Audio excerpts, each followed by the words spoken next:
In a sleepy Oregon town, a determined female mechanic named Ava Reynolds began restoring an old fire truck that had been abandoned for over 50 years. No fanfare, no expectations, just a promise to honor her grandfather's memory. But buried beneath layers of rust, Ava discovered more than bolts and broken wires. She uncovered a chilling town conspiracy, long buried in silence. This emotional story of how one woman's hands brought history and justice back to life will stay with you long after the sirens fade. But before we dive in, tell us, where are you watching from? We love seeing our global family in the comments. Let's get started. Ava Reynolds had always believed in second chances machines, people, even towns. At 39, she had made her quiet home in Willow Creek, a sleepy little town in northern Idaho, where winters were long and neighbors still brought over casseroles when someone passed. She worked alone in a converted barn just off Route 12, her coveralls permanently stained with grease and rust, and her hands rough from years of wrenching life back into forgotten engines. People in Willow Creek called her the lady with the magic hands, not out of mockery, but admiration. She could coax breath back into anything from a '57 Chevy to a broken-down snowblower. But Ava never saw herself as special, just someone who found peace in fixing what others threw away. The barn had once belonged to her grandfather, a retired firefighter who left her more than tools and stories. He left her a purpose. And behind the barn, half buried under decades of pine needles and silence, sat the skeleton of an old fire truck, a 1960 American LaFrance rusted to the bone, its red paint faded to memory. No one had touched it in over 50 years, until Ava did. The morning she decided to restore it, Ava didn't feel like a woman stepping into history. She just felt cold. It was early October, and frost clung to the grass like a whisper from winter. The fire truck sat there, silent as ever, its chrome dulled and windshield fractured like an old man's memory. She ran her hand over the hood. "Let's see if we can wake you up," she murmured. It wasn't a whim.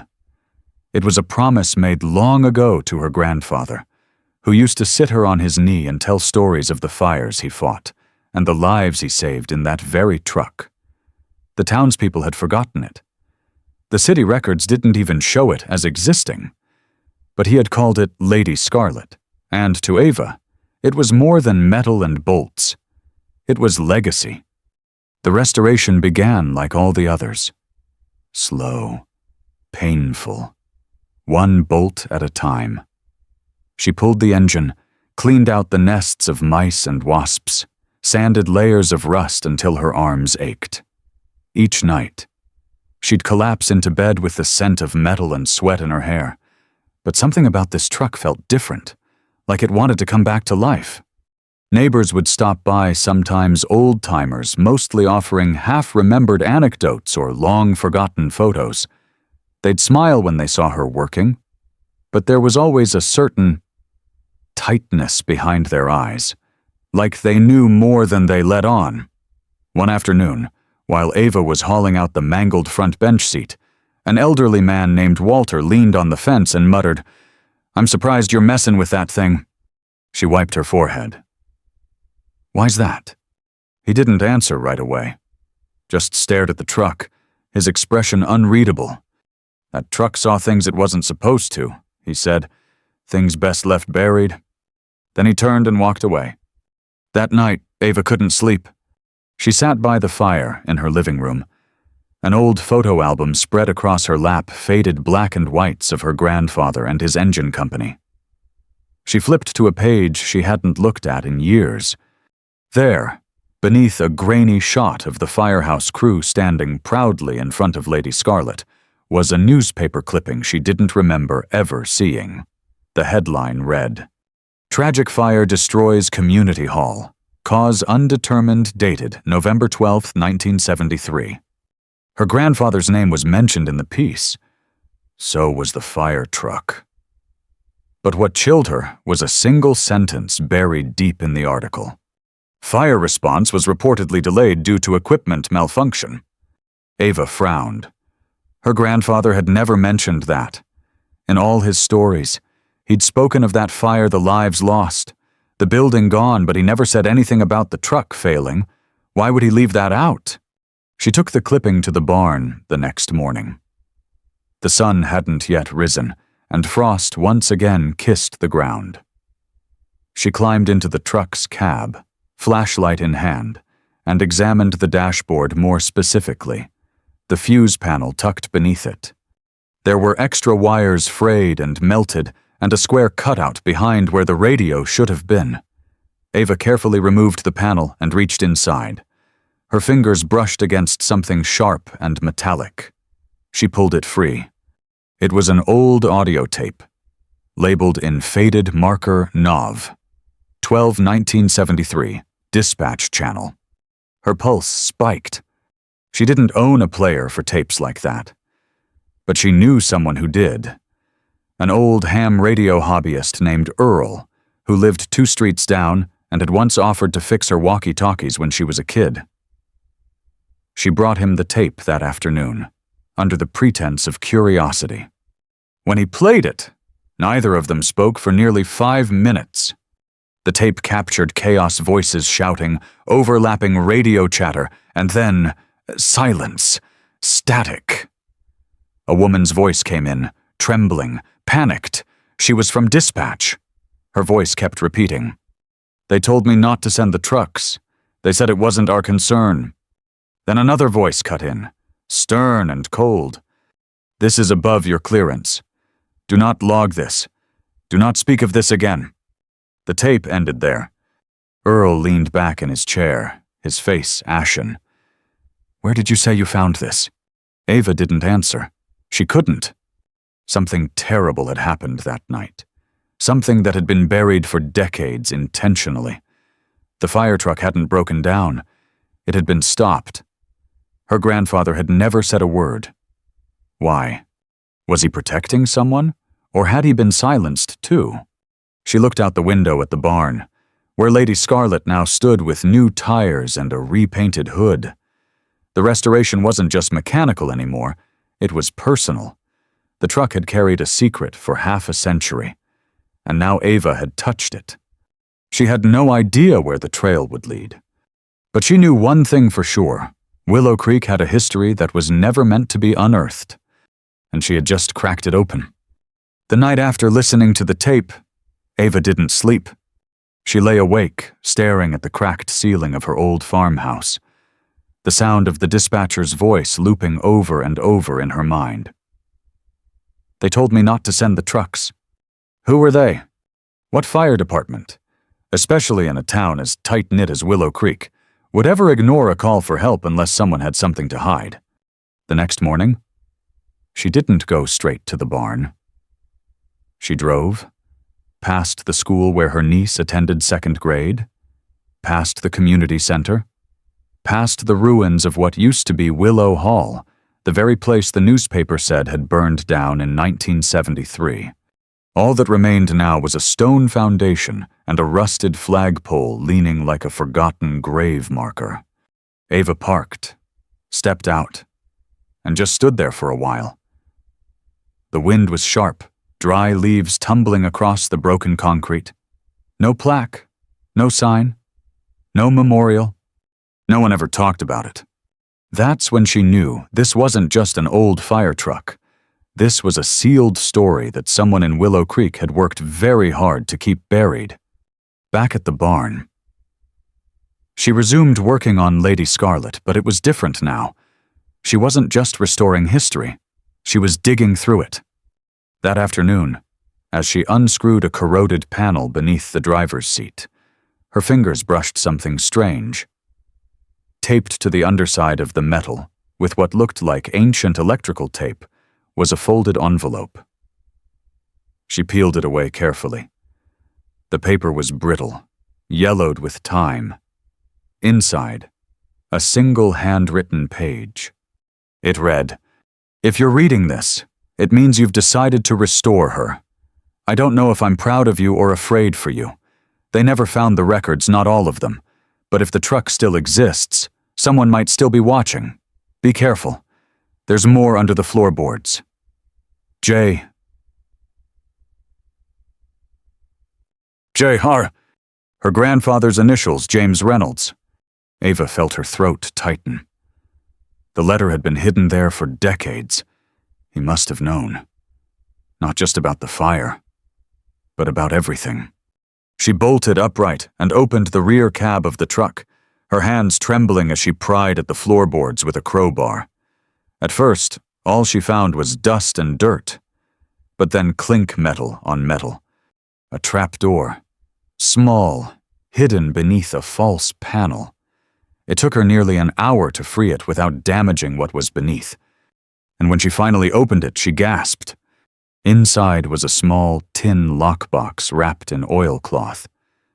She carried it inside the barn, sat down at her workbench, and slowly opened the lid. There were photos, dozens of them. Black and white shots of people standing in front of Willow Hall. A group photo dated November 10th, 1973, just 2 days before the fire. But what shocked Ava most was what was written on the back of one of them.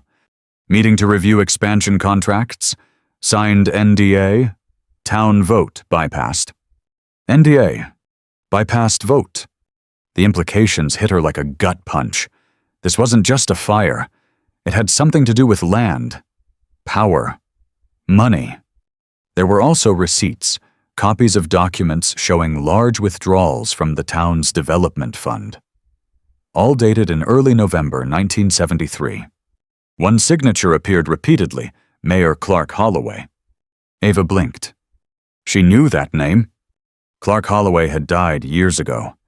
But his son, Thomas Holloway, was now Willow Creek's mayor. The name was plastered all over election signs every few years. Friendly smile, local boy, for the people.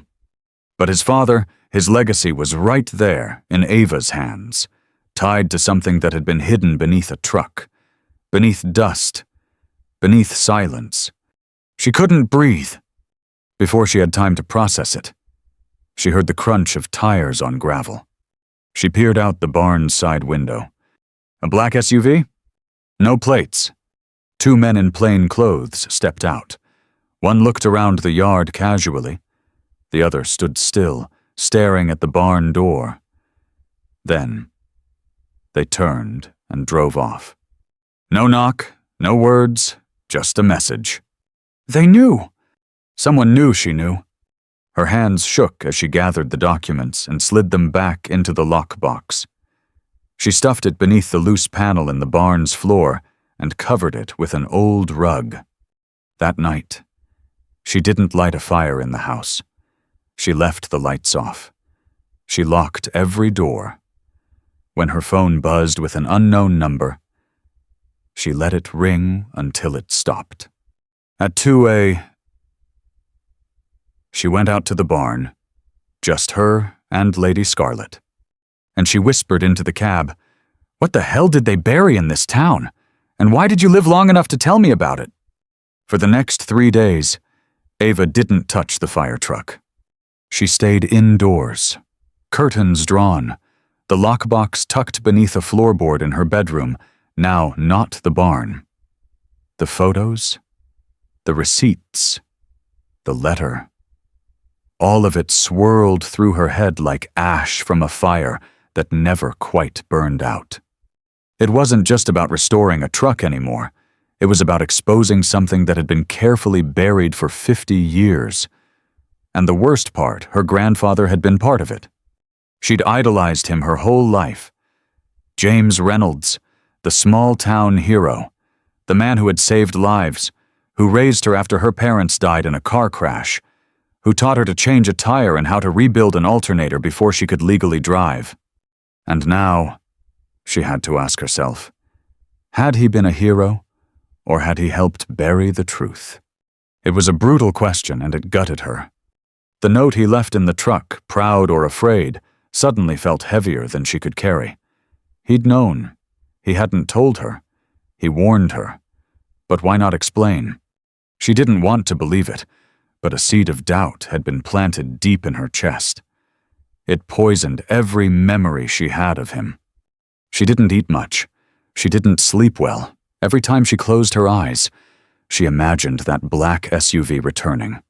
Or worse, someone breaking in, quietly, removing the evidence, erasing everything before she could even prove it had existed. And yet, she couldn't go to the police. Not yet. This was bigger than she understood. And if the Holloway family or whoever still had a stake in this had been willing to sabotage a fire truck and silence dispatchers back in 1973, what would they do now? The idea of being watched invaded her every moment. The sound of a floorboard creaking in the middle of the night made her sit up in bed. Breath shallow. A car idling too long outside her house made her freeze behind the curtain. The sense of violation was complete, like her very thoughts weren't safe anymore. But on the fourth morning, something shifted. She found herself back in the barn.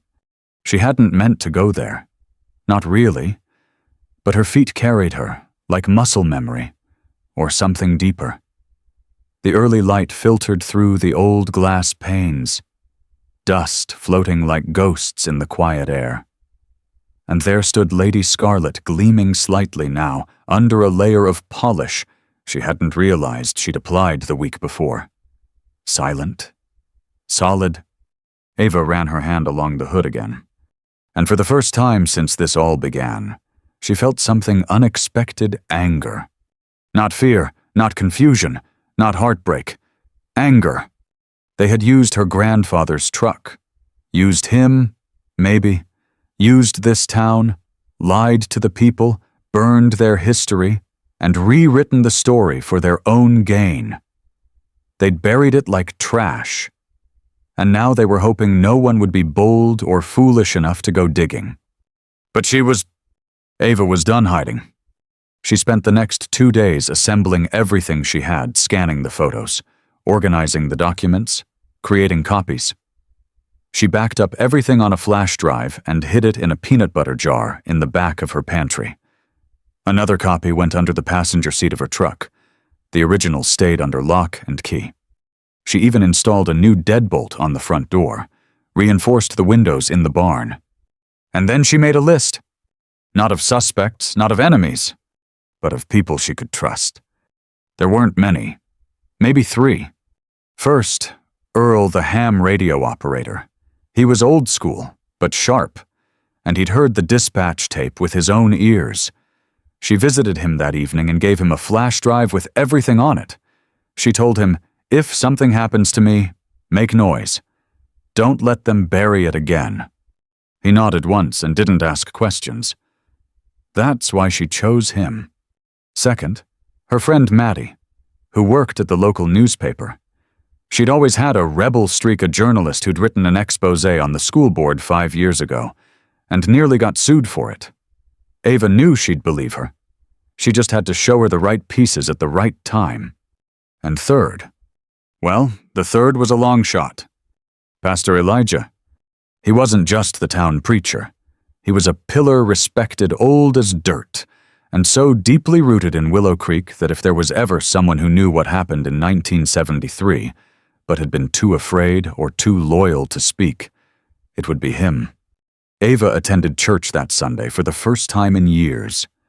She sat in the back, watched him preach, and afterward asked if they could talk privately. They sat on a bench behind the chapel, the air cool with autumn.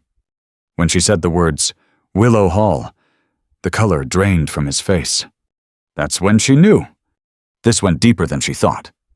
And she was no longer just fixing something broken. She was about to shatter everything. Pastor Elijah didn't speak for a long while. He just sat there beside Ava, hunched slightly forward, his gnarled hands folded over his knees, as if the weight of 50 years had suddenly landed all at once. The autumn wind tugged at the corners of his coat, but he didn't seem to notice. Finally, in a voice that was barely more than a whisper, he said, "You were never supposed to find that truck." Ava felt her breath catch. He didn't deny it, didn't ask what she meant, didn't pretend ignorance, and that told her everything. "Why?" she asked softly. "Why keep it buried?" Elijah closed his eyes, jaw tightening. "Because some fires, they don't stop burning just because the smoke clears. Some fires live in the bones of a place." He leaned back, stared up at the old church steeple behind them, then began to speak, slowly, carefully. Willow Hall, he said, had been more than just a community center. It had once housed town records, land ownership deeds, and more importantly, a collection of testimonies tied to a string of corruption investigations against several city council members in the early 70s. Your grandfather, he explained, had uncovered something in his position as a fire captain, documents he wasn't supposed to see, and he'd been preparing to speak out. But before he even had the chance to blow the whistle, Willow Hall went up in flames. The fire was fast, unnatural, and fatal. 3 lives were lost, the records were destroyed, and the town moved on. But not everyone did, Elijah said, his voice cracking. Some of us remembered. Some of us kept quiet because we were afraid. Others because we were paid to. He turned to look at her. Your grandfather wasn't a coward. Ava, he didn't stay silent because he wanted to. They made him. He nearly lost his job. They threatened to take you from him. Ava's heart clenched. She had no memory of any of that. She was barely a toddler at the time. But suddenly the overprotectiveness, the way her grandfather always kept her close, always refused to talk about the fire, that all made sense. He had carried guilt not for what he'd done, but for what he couldn't do. "What do I do with this?" she asked, her voice shaking. Pastor Elijah didn't hesitate. "You finish what he couldn't." That night, Ava made her decision. It wasn't about revenge. It wasn't even about justice, not exactly. It was about truth, about a town that deserved to know what had been stolen from them, about 3 people who had died in a fire that never should have happened, about restoring more than just a fire truck. And that's when the opportunity presented itself. A flyer arrived in her mailbox, innocent enough. A community festival was being planned in Willow Creek to celebrate the town's 150th anniversary. A parade, music, food stalls, and at the center of it all, a vintage vehicle showcase. The perfect excuse to reveal Lady Scarlet. But Ava had something far more powerful in mind than just showing off shiny paint and restored chrome. She was going to use that moment public, symbolic, impossible to ignore to bring the story to light. For the next 2 weeks, she poured every ounce of herself into finishing the truck. She rebuilt the carburetor, rewired the sirens, hand-painted the gold lettering on the sides. Willow Creek FD, Unit 3. Neighbors came by to watch, bringing coffee, sandwiches, pie. People started to talk. Rumors circulated. She didn't confirm or deny anything. She just kept working. But behind the scenes, she and Maddie, the journalist friend, were preparing a storm. They compiled the documents, verified the records, contacted descendants of the fire's victims, and even secured a retired firefighter who had agreed to speak anonymously. The dispatch tape, the photos, the receipts, it all pointed to one conclusion: the fire had been orchestrated to cover up corruption. The night before the festival, Ava barely slept. She stood in the barn, staring at Lady Scarlet under the soft glow of a hanging bulb. The truck looked majestic now, like it had waited 50 years to be seen, again, not just seen, but heard. And the next day, it was... Ava drove the fire truck slowly down Main Street during the parade, the crowd clapping, cheering, children waved little flags, music played. But Ava, she didn't wave back. She didn't smile. She pulled the truck to a stop right in front of the main stage. Stepped out, walked up the stairs with a manila envelope in hand, and took the mic. Ava stood at the podium, heart pounding like a war drum in her chest. The festival crowd hadn't noticed the shift yet. Kids were still running around with cotton candy, and elderly couples tapped their feet to the brass band a few blocks down. But a few people, especially the older ones, had gone still the moment she stepped out of the fire truck. Lady Scarlet stood behind her, red paint gleaming under the mid-morning sun, her siren reinstalled but silent. It was more than a vehicle now. It was a witness. Ava took a breath, leaned into the microphone, and said, "This truck was built in 1960. She served our town through blizzards, wildfires, and floods. But there's one call she never got to answer. And it wasn't because she couldn't. It was because someone made sure she wouldn't." The crowd quieted. Conversations died out. One by one, heads turned toward her. She unfolded the manila envelope and held it up. This is the story of Willow Hall. A fire in 1973 that killed 3 people and erased decades of town records. The official cause, faulty equipment. But I've found proof that the call to respond was deliberately blocked, that someone made the decision not to send help. Gasps. A few murmurs. She went on, her voice firmer now, grounded not in anger but in purpose. She explained the discovery, the dispatch tape, the photos, the forged signatures, the hidden wiring in the truck. She didn't name names yet, but she didn't need to. Everyone in Willow Creek knew the names already, and the looks passing between certain townsfolk, especially those in suits standing near the mayor's tent, said enough. Ava finished her speech not with a threat, but a promise. "We can't undo what was done, but we can stop pretending it never happened. This truck deserved to ride again, and those lives deserved to be remembered." Applause came slowly at first, then stronger. Some people stood. Some clapped through tears. A few didn't clap at all. But Ava didn't care. For the first time since she'd turned the ignition on Lady Scarlet, she felt something break loose inside her, something that had weighed her down for years, and she hadn't even realized. Fear. She wasn't afraid anymore. In the days that followed, the town buzzed like a kicked anthill. Maddie's article dropped the morning after the festival. The headline read, "Willow Hall, 50 years of silence ends with a fire truck's return." The piece went viral, at least by small-town standards. Regional papers picked it up. A local TV station requested interviews. The mayor's office issued a vague statement about respecting the past while focusing on the future. Ava ignored the politics. She focused on the people. Families of the victims reached out. Some had moved away decades ago. One elderly woman, whose sister had died in the Willow Hall fire, drove 6 hours to meet Ava and touch the side of the restored truck. She wept as she whispered, "Thank you for not letting them be forgotten." Ava hugged her.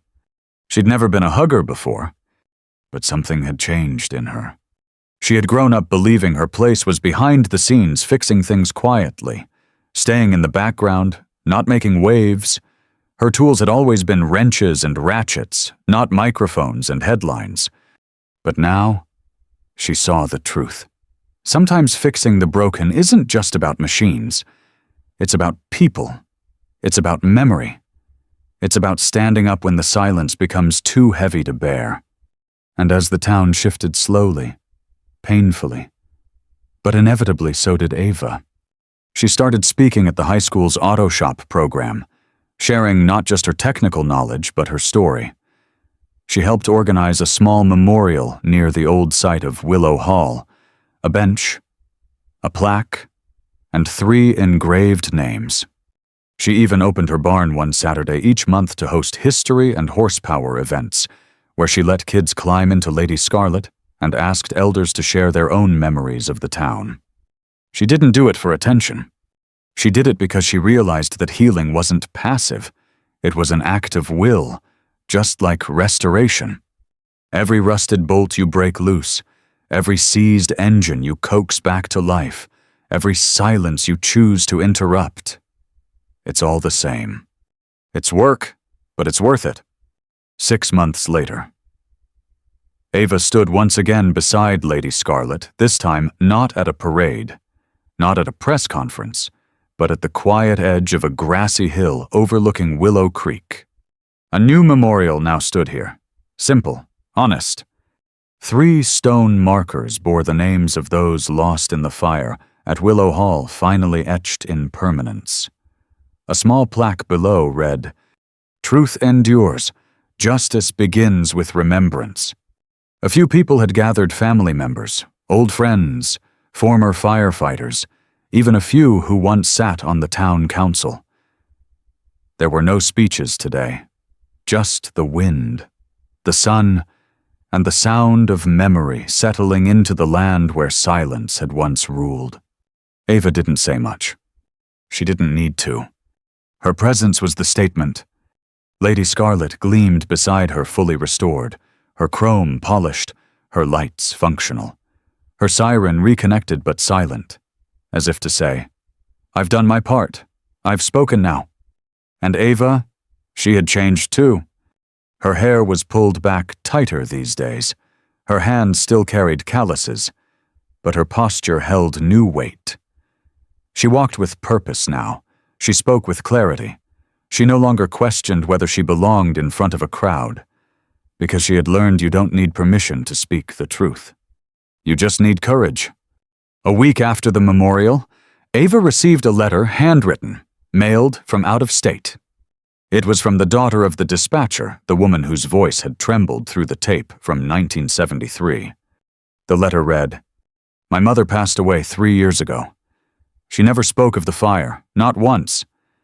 But in her journal, we found one entry that said, 'They'll forget. But one day someone will find the truck, and she'll know. I think she meant you.'" Ava wept when she read it. Not because it hurt, but because it healed. Because it was confirmation. Not just that she'd been right, but that someone somewhere had always hoped the truth would rise again. She had been that someone. In the months that followed, Ava began consulting for other towns, places where records were lost, where fires had gone unexplained, where silence had stretched too long. She didn't call herself an investigator. She was still a mechanic, still most comfortable in coveralls with oil on her cheek. But now, when she stepped into a garage or onto a podium, people listened, not because she was loud, but because she had done the one thing few dared. She had listened to the silence. And then she answered it. One chilly evening in late fall, Ava found herself back in her barn. The radio hummed softly in the background, some old Johnny Cash tune, while she adjusted the timing belt on a '76 Bronco. The work soothed her. Steady hands, predictable tools, no politics, no history, just motion, just purpose. When she stood up to stretch, she glanced at Lady Scarlet, parked at the far end of the barn, her front grille catching the light like a smile. Ava walked over, opened the door, and climbed inside the cab. She ran her hands over the steering wheel, then looked at the empty passenger seat beside her. "Hey, Grandpa," she whispered. "We did it." She sat there for a long while, head resting against the worn leather, the scent of old vinyl and pine in the air. In that moment, everything felt still. Not quiet, but still. Like the past had finally settled into place. Not forgotten, but acknowledged. Like justice wasn't always dramatic, it could be quiet, humble, born in barns and hearts that refused to look away. The story of Lady Scarlet and Ava Reynolds became legend in Willow Creek. Children at the school wrote essays about her. The high school auto shop was renamed after her grandfather. People who had once kept their distance now dropped by with pies, stories, or just a quiet thank you. But Ava never chased fame.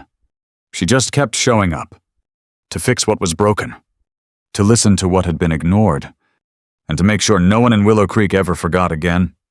Sometimes, the truth hides in plain sight beneath the dust, beneath the silence. beneath the stories we were told not to question. Ava Reynolds didn't set out to become a hero. She just wanted to fix an old fire truck. But what she unearthed was a legacy of silence and a responsibility to speak when no one else would. She showed us that being brave isn't always about shouting louder.